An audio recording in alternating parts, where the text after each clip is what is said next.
નમસ્કાર. બ્રેક પછી આપનું સ્વાગત છે અમારા કાર્યક્રમ રૂબરૂમાં. આજે આપણે વાત કરી રહ્યા છીએ ગુજરાતનું સ્કિલ ડેવલપમેન્ટ અને માનવ સંશોધન ડેવલપમેન્ટ. આપણી સાથે છે અનિર્બાન બેનર્જી, જેઓ એક્સપર્ટ છે. એમની સાથે વાતો આગળ વધારીશું. અનિર્બાનજી, કેન્દ્ર સરકારનો એક હમણાં સર્વે હતો. દેશના અન્ય રાજ્યો કરતાં રોજગારીની તકો ગુજરાતમાં વધુ છે. શું કારણ હોઈ શકે?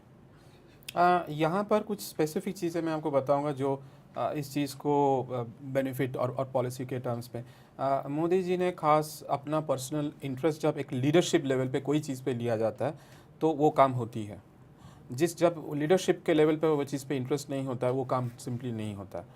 तो सबसे पहला कारण मैं वो मानता हूँ। दूसरा, जो उन्होंने इसका गहरा अध्ययन करके इस चीज़ को बहुत विस्तार में इस चीज़ के ऊपर पॉलिसीज़ बनाई है, वो दूसरा कारण है। तीसरा कारण ये है कि मैं एक छोटा सा उदाहरण आपको दूंगा कि कई सारे राज्य में या पॉलिसीज़ में पहले ऐसे थी कि आपको क्लास 12 कंप्लीट करने के बाद ही आप इस सर्टिफिकेशन के लिए अप्लाई कर सकें या ग्रेजुएशन के बाद ही ये कर सकते हो। वो चीज़ों को रिलैक्स की गई है। तो इससे बेनिफिट ये हुआ है कि युवा वर्ग के लिए वो चीज़ अभी वो अवसर लेने के अपॉर्चुनिटी पॉसिबल है, नहीं तो ये सब चीज़ें पॉसिबल ही नहीं होता है। और चौथा और सबसे महत्वपूर्ण चीज़ जो है यहाँ पर नहीं मतलब કે સૌથી પહેલા બંધન મુક્ત કર્યું કે તમે જો પેલી ડિગ્રી ધરાવતા હોય તો જ રોજગારી મળે, એવું હવે નથી. हाँ, ये जो रिलैक्सेशन ये ज़रूरी था, क्योंकि नहीं तो क्या होता है ना, एक ब्यूरोक्रेटिक चीज़ बन जाती है, क्योंकि वो फिताशाही में और अवसरवाद में उसको कुछ ही लोगों के लिए रिस्ट्रिक्ट करके, और उससे क्या होता है करप्शन भी आता है। फिर यहाँ पर उस चीज़ को ट्रांसपेरेंट वे में बनाया गया है। और सिर्फ केंद्र सरकार के ही नहीं, राजीव गांधी फाउंडेशन ने खुद इस बात को कि यहाँ पर जो एजुकेशन पॉलिसी में जो ट्रांसपेरेंसी है वो दूसरे राज्यों में नहीं है। और वो इसी कारण से है क्योंकि आप जब चीज़ों को चाहते हैं कि लोगों तक पहुँचे तो जो स्टेप्स लेते हैं उसी से ट्रांसपेरेंसी आती है, नहीं तो नहीं आती है। इसके अलावा भी मोदी जी ने खास अपना व्यक्तिगत रूप में मैं मानता हूँ, जैसे दीनदयाल यूनिवर्सिटी है, पेट्रोलियम यूनिवर्सिटी भारत में दूसरे राज्य में नहीं है। MS यूनिवर्सिटी का जो डेवलपमेंट अभी हो रहा है वो एक दूसरा है। आप अहमदाबाद में आज अगर जाएंगे, जब मैं यहाँ पर पढ़ रहा था तब सेंट जेवियर्स कॉलेज एक हुआ करता था, और अभी आप देखिए कितने सारे कॉलेजेस हैं, कितने सारे अपॉर्चुनिटी है।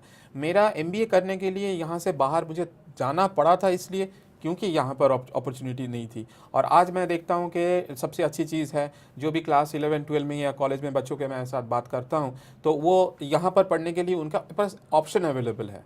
ये बहुत एक इम्पॉर्टेंट चीज़ है, क्योंकि उससे क्या होता है कि लोकल लेवल पे एक एंटरप्रेन्योरशिप भी बनती है। तब आज काफ़ी सारे बच्चे यहाँ के बारे में ज़्यादा कॉन्फिडेंस है, और वो एक बहुत ही इम्पॉर्टेंट चीज़ है। जो पॉलिसी का सबसे बड़ा इम्पैक्ट ये है, मैं मानता हूँ कि जो पॉलिसी रेगुलेशंस है वो डीरेगुलेट करके उसको सिंप्लीफाई किया गया। एक चीज़ मैं मानता हूँ कि केंद्र सरकार इस चीज़ के बारे में बहुत बातें करती है रिफॉर्म्स के ऊपर, लेकिन सबसे जहाँ पर हमारा रिफॉर्म्स की ज़रूरत है भारत में वो है एजुकेशन पे। क्योंकि नहीं तो काफ़ी सारे लोगों ने ये मूवी भी देखा होगा 3 इडियट्स, उसका अगर आप देखेंगे कि जो सारांश यही है कि हमारा एजुकेशन सिस्टम ये है कि हमें कुछ करने के लिए अपॉर्चुनिटी नहीं देती है, और बच्चे का जो चाहते हैं वो करना वो उनके सोच में ही रह जाता है, तो आगे चल के उनको वो करने को मिलता ही नहीं है। गुजरात में वो बंधन मुक्त गुजरात हो पाया है, और ये यहाँ का लीडरशिप की मैं मानता हूँ कि इट्स ए वेरी बिग मैंने बहुत ही करेजियस डिसीजन उनकी रही होगी। चाहे वो इंग्लिश का इंट्रोडक्शन हो, चाहे वो इस तरीके का डीरेगुलेशन हो, चाहे वो दूसरे बड़े यूनिवर्सिटीज़ का मैं जब पूना में पढ़ रहा था तब हमने कभी नहीं सोचा था कि सिम्बायोसिस के कैंपस अहमदाबाद में बनेगी, लेकिन सिम्बायोसिस का कैंपस अभी शायद ये साल तक यहाँ पर चालू हो जाएगा। ऐसे कई सारे इंस्टीट्यूट्स हैं जो यहाँ पर आया है। आप देख लीजिए सोलर एनर्जी के ऊपर जो रिसर्च यहाँ पर हो रहा है, जो यहाँ पर यूनिवर्सिटीज़ में काफ़ी सारे PhD के लेवल पे रिसर्च हो रही है, वो बहुत काबिल तारीफ़ है। और एक ज़माने में कहा जाता है कि वेस्ट बंगाल में काफ़ी सारे एजुकेशनल इंस्टीट्यूशंस थी, और आज अगर आप देख ले, क्योंकि वहाँ पे जो पॉलिटिकल लीडरशिप रही है वो आइडियोलॉजिकली बैंकरप्ट रही है, उसके कारण से आज वहाँ पर उद्योग भी चली गई है और एजुकेशन भी चली गई। और आज मैं काफ़ी सारे यूनिवर्सिटीज़ में जब बोलने के लिए जाता हूँ तो एक चीज़ मुझे बड़ा देख के बहुत ही गर्व होता है कि मैं गुजरात में रहता हूँ और अपने आप को मैं गुजराती मानता हूँ। वो इस कारण से कि पूरे देश से और विदेशों से यहाँ पर बच्चे पढ़ने आ रहे हैं, और ये चीज़ 10 साल पहले नहीं थी यहाँ पर। अरे अनिर्बानजी, गुजरातना अन्य विस्तारों में, गुजरात राज्यना अन्य विस्तारों में रोजगारीनी तकोने लईने સ્કિલ ડેવલપમેન્ટ અને માનવ સંશોધન ડેવલપમેન્ટે કેટલો ભાગ ભજવ્યો છે?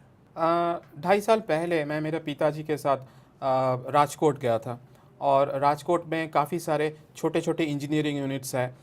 वहाँ पर इंडस्ट्रीज़ धीरे धीरे करके बढ़ रही थी और मेरे पिताजी के साथ एक जिन वो जहाँ पर उन्होंने उनका काफ़ी बड़ा इन्वेस्टमेंट उनके साथ बात हो रही थी, तो उन्होंने कहा कि 5-6 साल पहले हमें लेबर नहीं मिलती थी, लेबर का बड़ा शॉर्टेज था और लेबर मिलता था तो उसको बहुत ट्रेनिंग देने में टाइम जाता था और उसको सिखाने के बाद वो कुछ दिन काम करने का क्या पता वो रहे ना रहे चले जाए।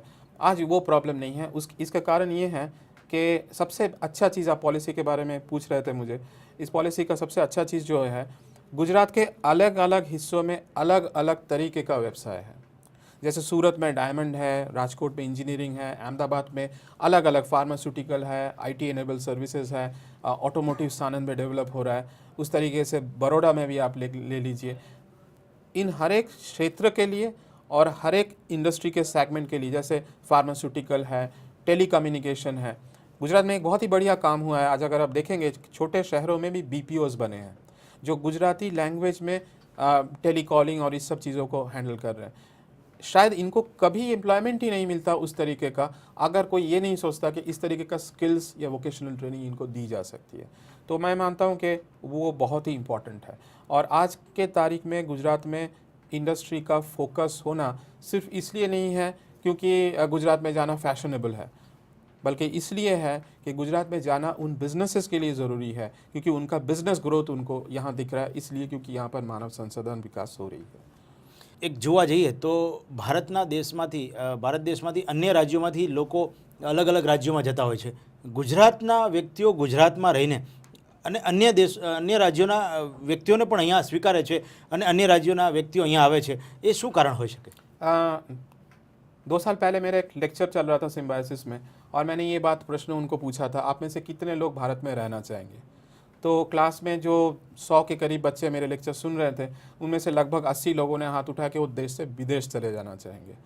तो ये जो चीज़ है, ये मैं मानता हूँ कि बहुत दुर्भाग्यपूर्ण है क्योंकि पिछले 8 साल में लोगों में एक बहुत डिमोरलाइजेशन आया है। पर आ चीज़ गुजरात में जोवा नहीं मिलती। हाँ, वही मैं कह रहा हूँ। कुछ दिन पहले यहाँ पर नेस्कॉम ने एक मीटिंग ऑर्गेनाइज़ किया था जहाँ पर काफ़ी सारे लोग आए थे, अलग अलग प्रोफेशन के, अलग अलग क्षेत्र से बच्चे आए थे और मैंने ये प्रश्न उनको भी पूछा था। यहाँ पर 2-3 लोगों ने भी नहीं कहा कि वो बाहर चला जाना चाहेंगे। तो ये एक बहुत ही गर्व का विषय है और मैं इस पर दोबारा इन्फोसाइज करना चाहूँगा, ये पॉइंट मैंने पहले भी आपको बोला कि एक लेवल ऑफ कॉन्फिडेंस जो होता है वो बच्चों के लिए बड़ा इम्पॉर्टेंट चीज़ होता है। 1.5 साल पहले जब मेरे पिताजी गुजर गए तो उन्होंने मुझे कहा था कि मुझे बहुत ही खुशी होगी कि अगर आप गुजरात में वापस आके आपका कुछ खुद का यहाँ पर करेंगे।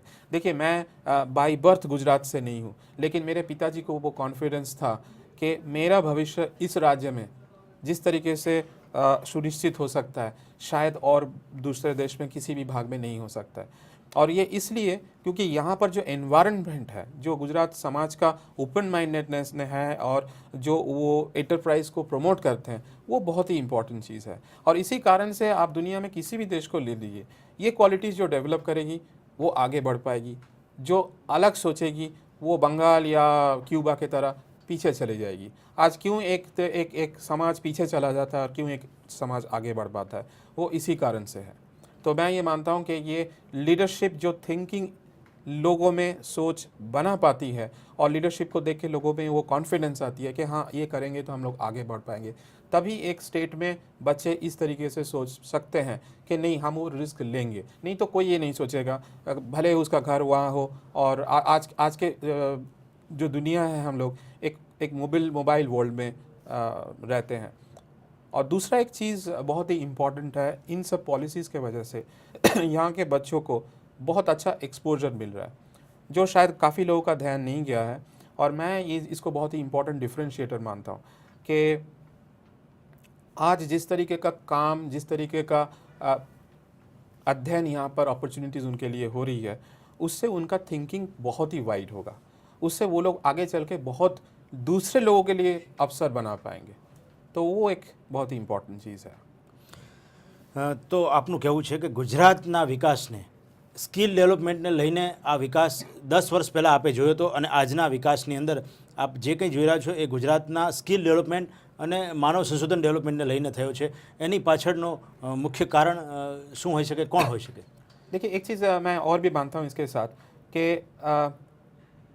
रोड्स, इंफ्रास्ट्रक्चर, पावर, ये सब चीज़ें ह्यूमन रिसोर्स के साथ डेवलप जो गुजरात में हुआ है, गुजरात का डेवलपमेंट का अगर आप बहुत ही संक्षेप में मुझे पूछेंगे कारण क्या है, तो मैं यही बोलूँगा आपका, ह्यूमन रिसोर्स डेवलपमेंट के साथ जो दूसरे इंफ्रास्ट्रक्चर है वो पैरेलली डेवलप हुआ है.